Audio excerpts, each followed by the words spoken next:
దేవుడు ఇంకొక సంవత్సరాన్ని ఇచ్చాడు. 26 సంవత్సరాన్ని మనకి ఆయుష్ని ఇచ్చాడు. ఇంకో సంవత్సరాన్ని ఇచ్చాడని అంటే ఇప్పుడు ఎవరికి భారం పడుతుందండి? బతుకుతున్నా మనకా, మనం పోషిస్తున్న వాడికా? మన దేవునికి భారం.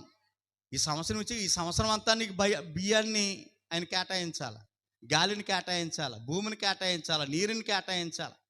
ఈ సంవత్సరంలో ఎన్ని బట్టలు కట్టిప్పేస్తావు, ఆ బట్టలని ఆయన రెడీ చేసుకోవాలి. ఎన్ని ఎన్ని ఎన్ని బియ్యాలు తినేస్తావో ఆ బియ్యాలన్నీ ఆయన పండించాలా.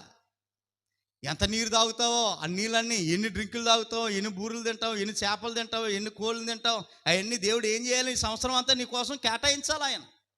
ఇప్పుడు నువ్వు బ్రతకటం వల్ల, నేను బ్రతకటం వల్ల నా పోషణకు సంబంధించింది అంతా ఆయన ఏం చేసుకోవాలా?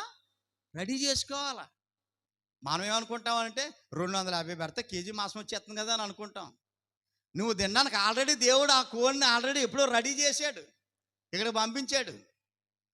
ఈ నీళ్ళు, ఈ వస్త్రాలు, తలగ రాసుకునే నూనె, ఒంటి పెట్టి అరగదీయే సబ్బు, ఏమండి కాలుకి వేసుకునే చెప్పులు, ఇవన్నీ దేవునికి పెట్టుబడే. ఇంత పెట్టుబడి ఎందుకు పెడుతున్నాడు ఆయన అని అంటే, నా కుమారుడికి ఇంకో సంవత్సరం ఇస్తే, నా కుమార్తెకి ఇంకొక సంవత్సరం ఇస్తే, ఆ సంవత్సరంలో ఇవన్నీ వాడుకుని నన్ను మహిమపరుస్తుంది అన్నమాట, నన్ను ఘనపరుస్తుంది అన్నమాట.